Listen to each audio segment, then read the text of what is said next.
your Facebook has all of, like, everything can be that kind of magical, epic sort of stuff instead of just... You've said the word magical like 5 times. I feel like that's the kind of shit that people put on their coupley photos a lot, right? Is everything's magical, right? It's like, it's magical, it's wonderful, it's enchanting. If you're happy with the same old ways of dating, If you enjoy sucking at communication, and you have no desire to improve your romantic life, then our podcast might not be for you. but if you want some out-of-the-box ideas to deepen your current relationships, broaden your sexual horizons, develop a better understanding of yourself, or learn more about non-monogamy, Then you've come to the right place. I'm Jase, I'm Emily. and I'm Dedeker. and this is the Multiamory Podcast. Songs I know I did,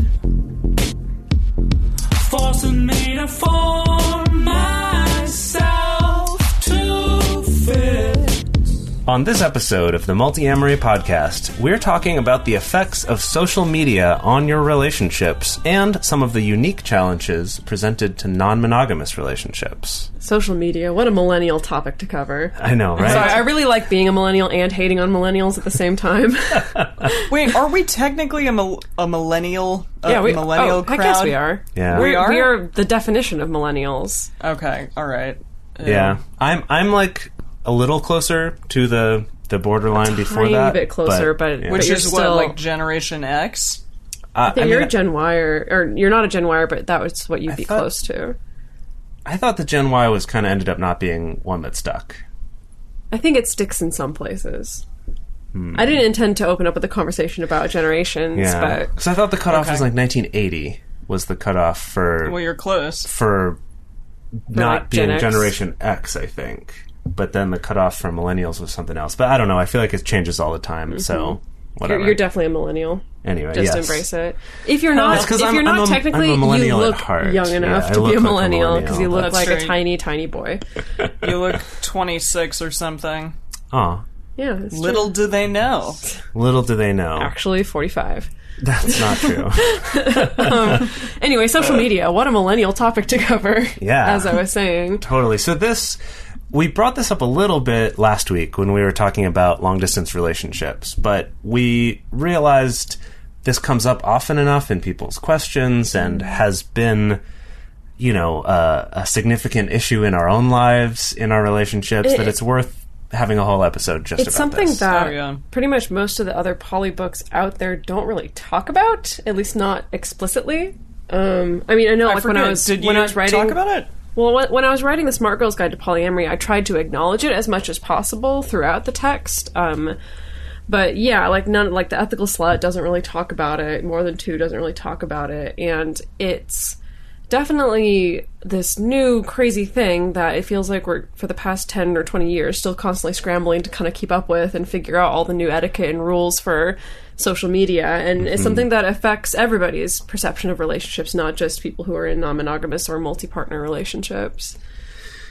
Yeah, I think it's interesting too how like the dating advice just in general about social media and like texting, for example, has changed. Oh yeah. That I remember, when texting was a newer thing, and also like AIM or maybe ICQ for those of you who MSN been Messenger. doing this for a while. MSN Yeah. Messenger, What the hell whatever. is ICQ? Oh, ICQ was in the olden days. It's like it was the predecessor it was like pre-AIM. to AIM. Yeah. Instant messaging service. Okay. But anyway, with all of those sorts of text-based messaging, and even just email, like having convenient, quick messaging with people, like, a lot of the advice was about just kind of saying, don't use it at all. Just It's don't this do it. terrible thing Yeah. that makes your communication go badly. And I remember having a lot of miscommunications over AIM when I was in college. And when I look back at that and then I look at now, I feel like in general I have a lot fewer miscommunications with people via text communication of some sort or another. And I think that part of that is that we have culturally developed all of these little cues and shorthands and ways to communicate better our intentions. I think that we've learned better. I think we've learned how to do it better. Clearly over text. I think we've both learned how to interpret it, and also what things to put in, like lols and emojis and GIFs and stuff like that. Yeah, GIFs. I went on a date like maybe 3 years ago, I think, when Jase, you and I were starting to get into polyamory. I guess maybe I would have been longer ago. 4 years, 4 or 5 or something. Yeah, and with a guy who said like, "Hey, why don't we not Google each other?" Which is an interesting idea that like you have the internet at your fingertips now. And you can just as soon Google as someone a person. says, "Hey, let's not do that," I'm like, "What are you hiding?" No, exactly. I mean, well, and it ended up being someone who I've talked about on the show before at a certain live show where I read his very incriminating text message to me later. Yeah, but I should have known that was a red flag. Yeah. Yes. Yeah, I suppose. But I've also had the experience recently of going on dates, like, actually, honestly, my first date with my partner, Alex, he was like, yeah, like, I listened to a couple episodes of your podcast, and then I kept listening to it, and then I was like, I need to stop listening to this, because this is also going to be weird, like, heading to a first date, having, like, cyberstalked this person. And so, like, for him, it was like he kind of stalked to a point and then decided to stop. Sure. Interesting. Yeah. And, yeah, I think, like, I don't know, it feels like people come down on both sides of the fence on that, of either, like, just hold off on, like, trying to check out any of the social media of anyone you might be going on a date with, or some people are like, no, dude, check it out, like, use it as a tool in helping you evaluate whether you should If go on this a is date gonna with this be person shitty or not? Yeah. Well, that's the thing. Like, once upon a time, this never would have been a thing that people would have been able to do. I want to have a little. Can I have a little PSA real quick? Yeah. About cyber stalking. So PSA away. this is has to do with your privacy online. If this is something that you're concerned about, and this happened to me. So I met someone on OkCupid quite a while ago, and we messaged each other a little bit, and then kind of nothing more came of that. And then maybe 6 months later or something, she sent me a message on Facebook, and we're not Facebook friends. We didn't know each other. Didn't even have many mutual friends. Maybe we had one or two. And in talking to her later, I found out the way that she did this, and this is a normal thing that she does, is she takes your pictures from your dating profile and then does a reverse image search on Google. Dudes on Tinder do that shit all the time. Right, to find you on other social media, because if you've used those same pictures anywhere else. So if this is something you're concerned about, be sure that whatever you use on your Tinder or on your OkCupid or whatever are pictures that you don't use anywhere else online. Because it's super easy to find you. Oh yeah, no, that's happened to me all the time, and I feel like that's probably a common experience of people. At least I feel like I hear about it more on the female side of like Tinder or Bumble, where it's set up in such a way that you can't just like click on somebody and message them right away. That like people will grab your image, reverse look you up, and then try to send you a message through your social media because there's not an obstacle there of like having to be matched.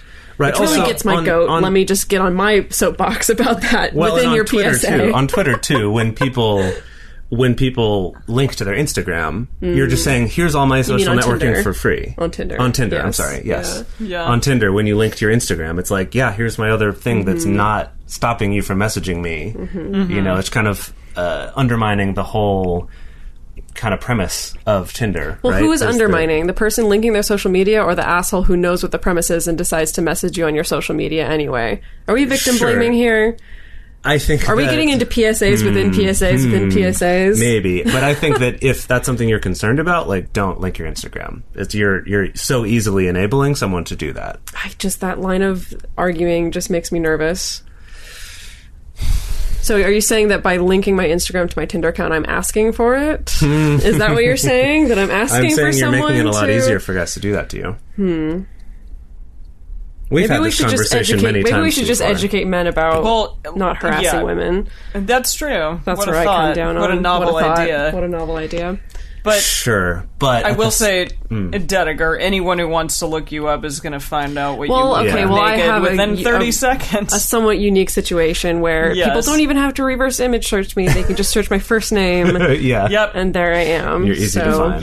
Yes. Anyway, let's bring this back to social media. We kind of started digging into this a little bit. Right. So the first topic we wanted to cover is this creeping on potential partners. Right. And we use the word creeping mostly to avoid using the word stalking, because I think that like we actually, from a language standpoint, we should be better about distinguishing when stalking is unhealthy versus when it is like checking out someone's Facebook profile. Because we kind of use the word stalking very cavalierly, like, oh yeah, I stalked your Facebook profile, or I stalked your Twitter, or whatever. Sure. When like actual stalking really is a more terrible scary, thing and a more scary thing.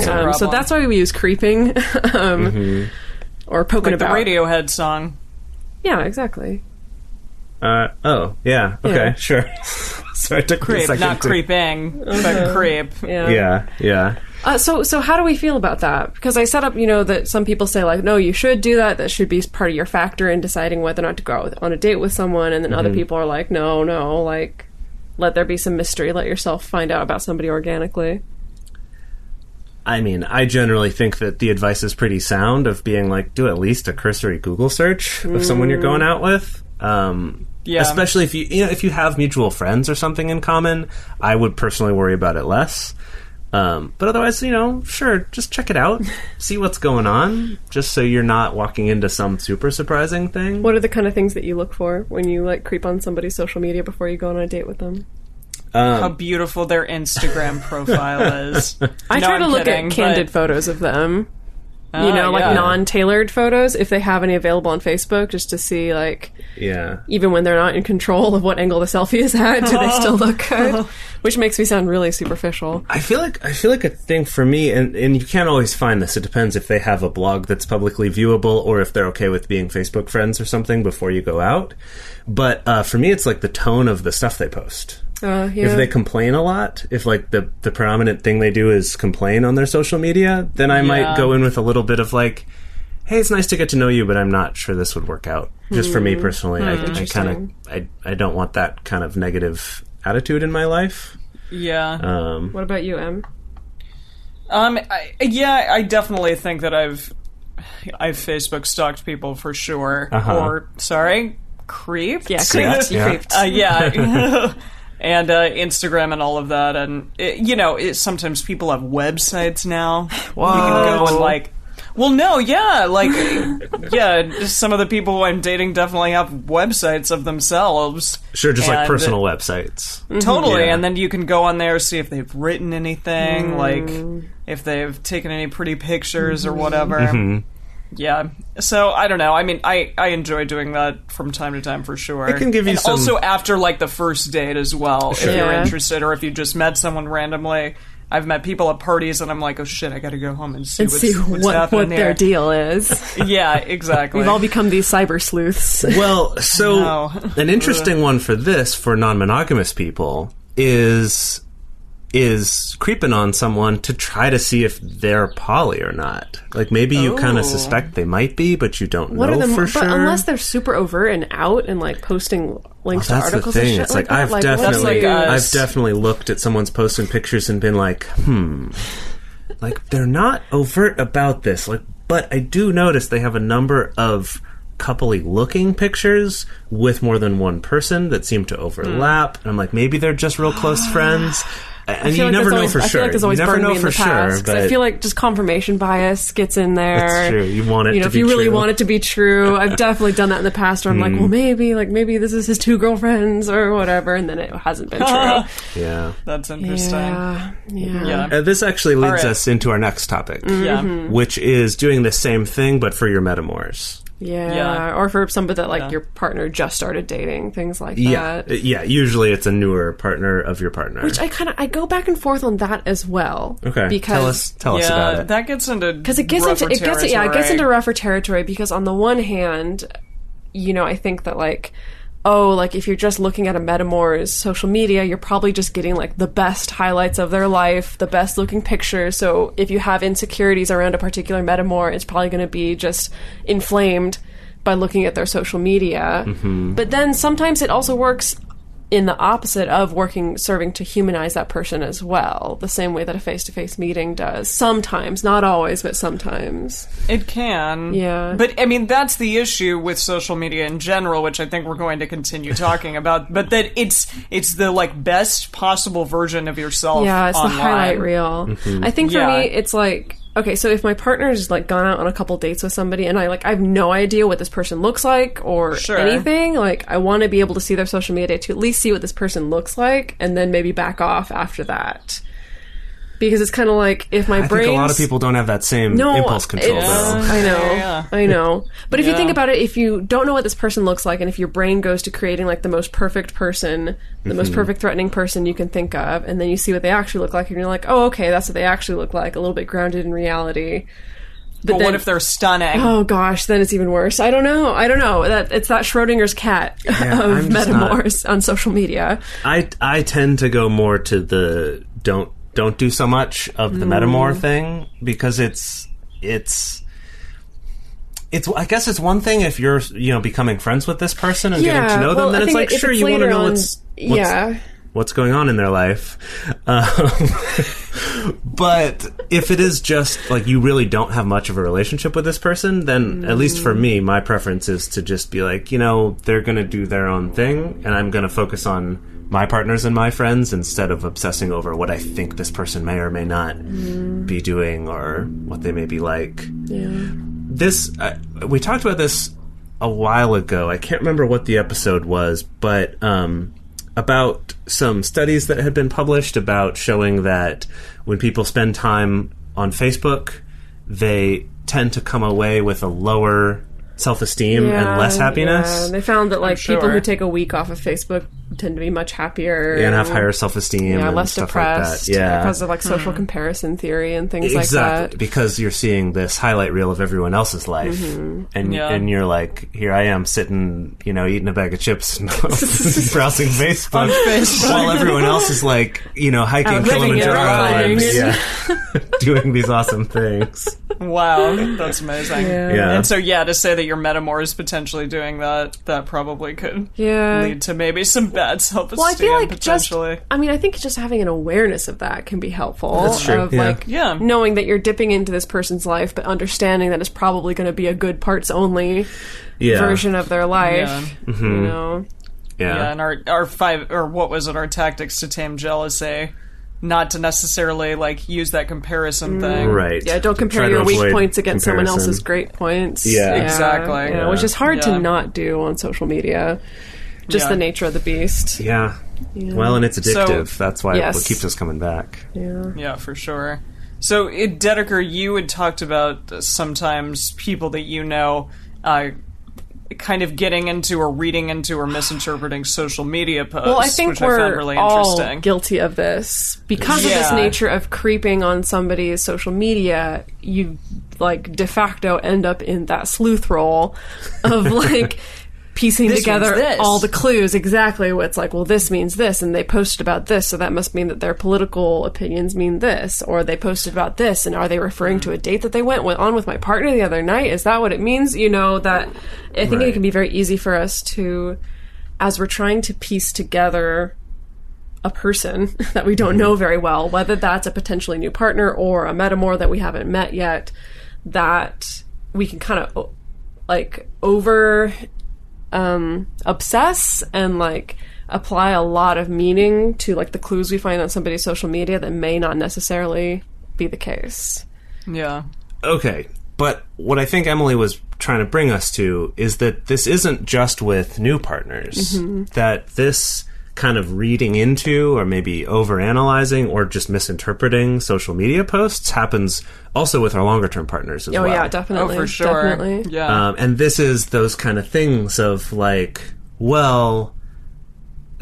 dating this person and they told me this, but then I saw on his social media that he tagged his other partner in a post, and then when I looked at his social media, he said this other thing, and now it's making me question it, right? You can see how this can get out of hand really quickly. Yeah. And this one I think is big, because this is not just kind of, I get it, stalking people online, whatever. This is something that supposedly this is what social media is for, is kind of knowing what people in your life are up to, whether it's your partners or whatever.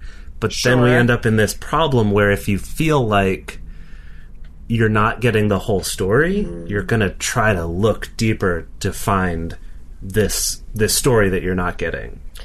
So this reminds me of kind of a larger communication phenomenon in general, which is, can be very roughly boiled down to indirect versus direct communication. That's kind of reductive, but that's kind of what it comes down to. And the idea that some people, and particularly some cultures, communicate more indirectly, and some cultures communicate more directly. And I feel like we see the same phenomenon in the way that people use social media, because like sometimes people post things on social media and they're not trying to hide some kind of subtext. Like they're not vague booking, like, you know, maybe they are just posting a link to a music video just because they saw it that day and they think it's cool. They're not trying to like make some kind of statement about what's going on in their life and their relationships. But the problem is that some people do that. Like some people do the vague booking, or like leaving something really cryptic, or like, you know, or some kind of passive communication that does mean something. And so I think that like people start to get confused because they don't know what kind of communication this person employs, and or how they employ it on their social media. Yeah, it's man, like this is one that's definitely, I feel like this, at least in my experience with people that I know, tends to happen less often with a partner who you see a lot and are very close with. And this tends to happen more with the partners that you might only see once a week or something like that, where you don't have quite as much like everyday goings-on communication as you do with someone that you might be seeing like 4 days a week or something like that, or someone you live with.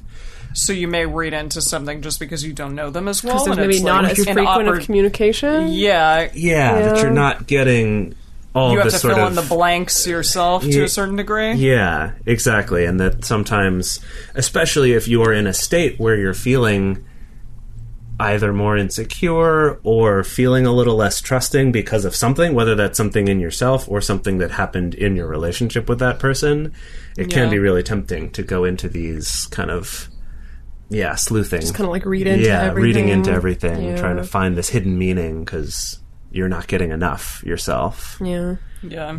It's too bad. Well, on that note. Okay, so I think, the big obvious one with social media is that obviously people really use social media to provide social proof of their relationships. You know, it's why Facebook came built in with this relationship status module, where you can declare to the world when you're in a relationship with somebody, when you got engaged with somebody, when you're married to somebody. There is the divorce status. I don't know if I've ever seen anybody listing their There's divorce a separated status, Oh, which is there? I just saw. A friend of mine now has separated, and I was like, People do use it. yikes. Yeah. People Okay. use it. Yep. But it's challenging when you're in an open relationship because it says in an open relationship with. You can just say like there's in an only open one blank. relationship, Only one partner. but there's only one blank. Yeah, the same problem that So- OkCupid has. Totally, it's like who do you choose? You shouldn't choose anyone. But there's kind of this floating expectation, and this expectation does vary depending on the person.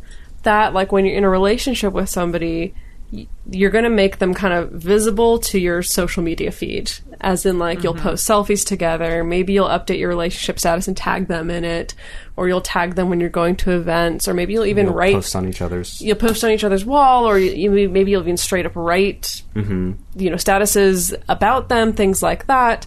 And so, of course, this can present a problem with non-monogamous relationships, particularly if you're not out. And we'll talk more about coming out of the closet on social media a little bit later. Yes. Yeah. Oh, just I recall a couple years ago, a coworker of mine, I was kind of counseling her through some stuff with polyamory because her boyfriend was dating her and another girl, and that girl really enjoyed selfies and really enjoyed posting stuff on social media, so it would always look like the other girl was the more visible one, even though this chick felt as though she were in the more primary position, which is interesting. It's like, sometimes it's out of your control entirely.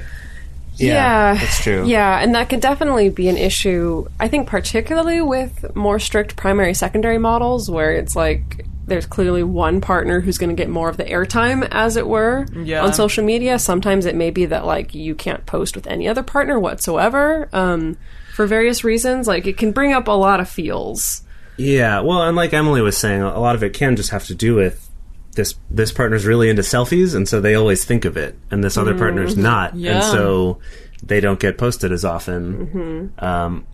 There's also that awkward situation if you're if you're in a relationship where you're less out, or if you have a partner who you know gets really sensitive about that, and then you're out with your other partner who loves to take selfies together, and they're taking those, and you're like, you're worrying, oh man, my partner at home who's not out with me right now might be upset about this.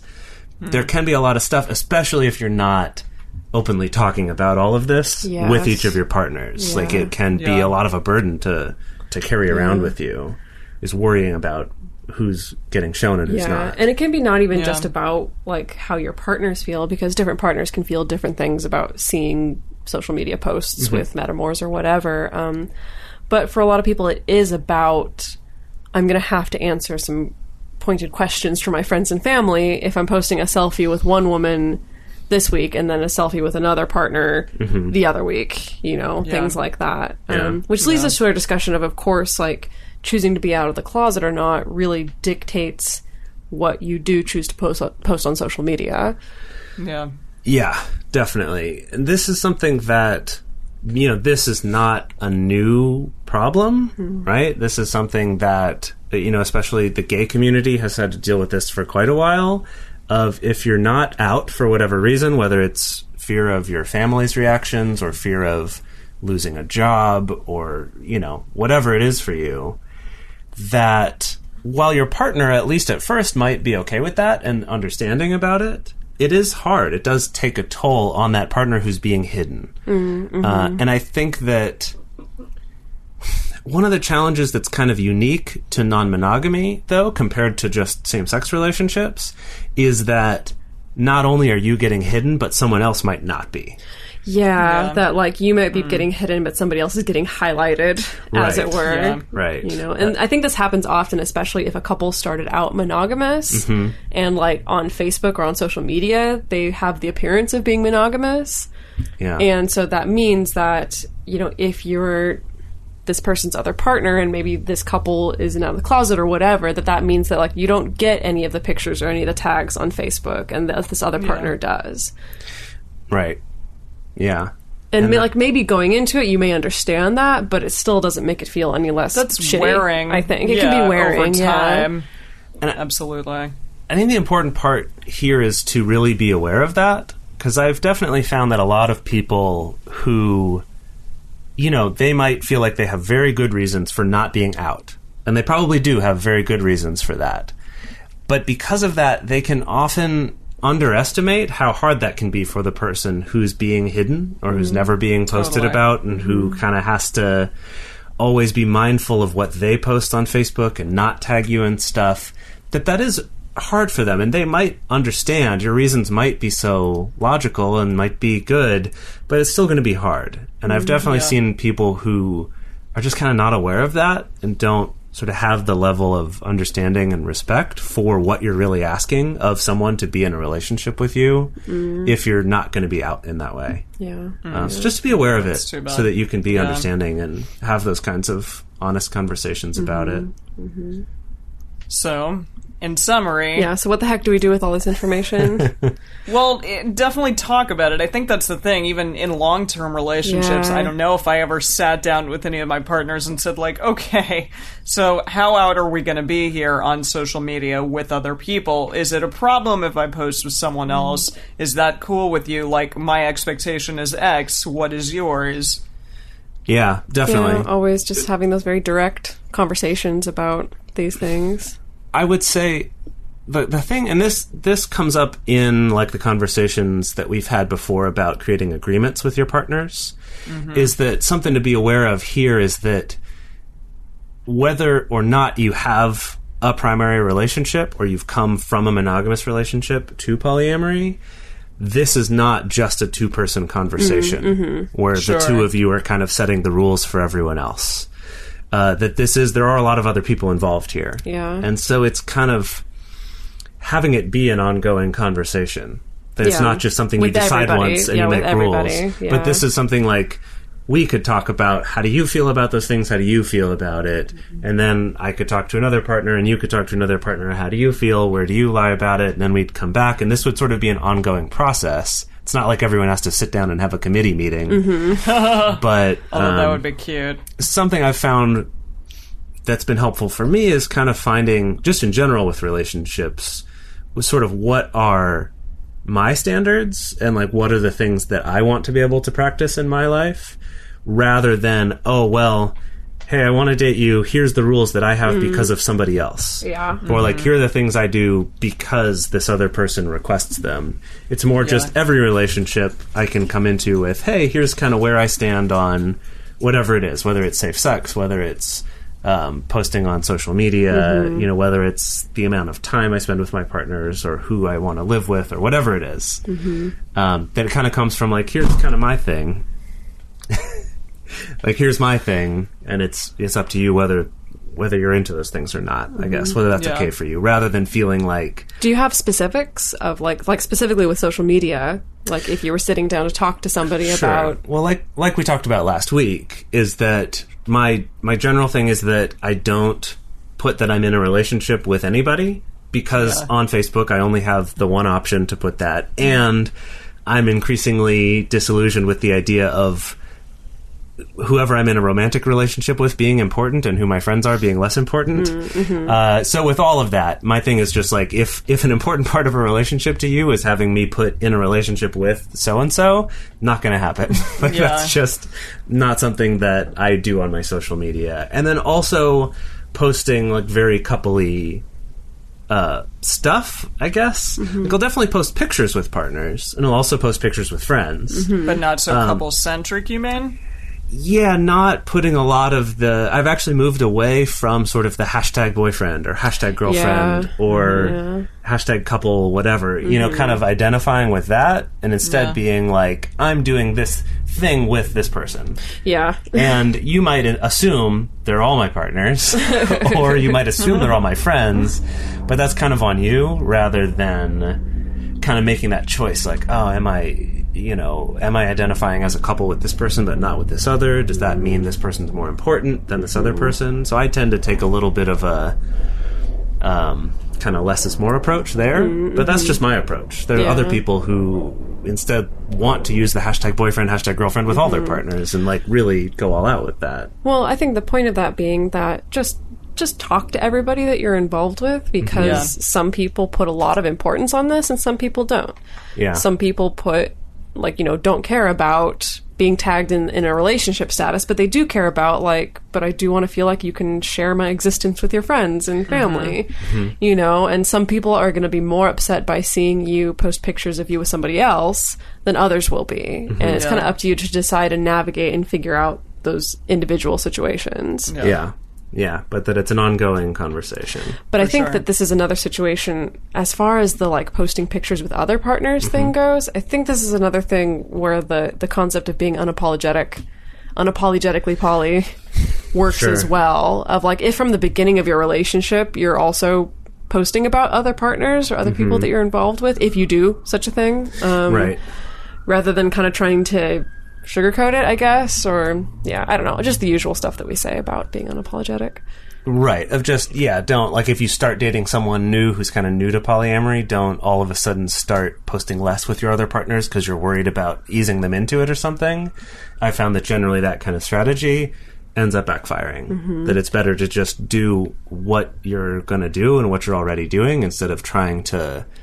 Because there's so many moving parts, you know. I would say even in a monogamous relationship, though, if you are going into a relationship and changing a lot of your habits to try to be more appealing to this partner or less threatening to them, that's not great either. Already, I feel like that's a dicey place to start a relationship from. Well, and with friends and family, like, don't necessarily leave them out of all of your posts, or just, like, completely couple-centric, I'm only going to post with my partner or my partners. Also, like, bring your friends and family into the mix. That's important. Let's not leave anyone out here. That's definitely coming from more of our, like, a little bit of relationship anarchist roots of that you don't have to set yourself up in this situation where you elevate all romantic relationships above any non-romantic relationship to the point where those are the only people that get any kind of acknowledgement in your social feed or things like that. Well, I love the idea of having a Facebook feed or a Twitter feed or whatever. We shouldn't just limit this conversation to Facebook, but, if, like, enjoyed this really magical experience with so-and-so, who is just your friend, or who's your a family member or something. It's like, we enjoyed this, magical sunset at this place, or, we had this amazing dinner here with my friend. That I would love that idea that your Facebook has all of, like, everything can be that kind of magical, epic sort of stuff instead of just... You've said the word magical like 5 times. I feel like that's the kind of shit that people put on their coupley photos it's all about right? Is everything's stuff. magical, right? It's like, it's magical, it's wonderful, it's enchanting. It's like that type of language we use that implies that our experiences we have with our romantic partners are somehow inherently different or better or more magical than partners with anyone, or than our experiences with anyone else. So I love that idea of kind of having, like, so I'm you're going to post saying, awesome like, selfies sprinkle with some my magic friends. into your friends and family Magic to relationships. everyone else. Yeah. Spread the magic around. Yeah. Don't just save it for... You heard it here first, folks. Magic, yo. Magic, yo. Magic, yo. Well, on that note, I think this episode's done. Yeah, it was a little long. That's fine. Yes. You guys will get a lot about social media on this one. Yeah, and speaking of social media, you guys can find our social media. If you go to facebook.com/multiamory, you can follow us on Twitter @multiamory. You can find us on Instagram @multiamory_podcast. You can also send us an email at info@multiamory. We do read every single one of every single email that we receive, and we do respond to them as well, even though it may take us a little bit of time. And if you have a question or a topic that you would like us to discuss on the show, the best way to get that to happen is to call and leave a voicemail at our phone number, which is 678-MULTI-05. And you just leave us a voicemail, or if you're international, you can leave us a Facebook audio message. So if you find the Multiamory page that Dedeker just told you about, you can send a message and then use the audio option to send an audio message to us. To support our show and join our private Facebook community, go to patreon.com/multiamory. Multiamory is created and produced by Jase, Lindgren, Dedeker, Winston, and me, Emily Sotelo Matlack. Our episodes are edited by Mauricio. Our social media wizard is Will McMillan. Our theme song is Forms I Know I Did by Josh and Anand from the Fractal Cave EP.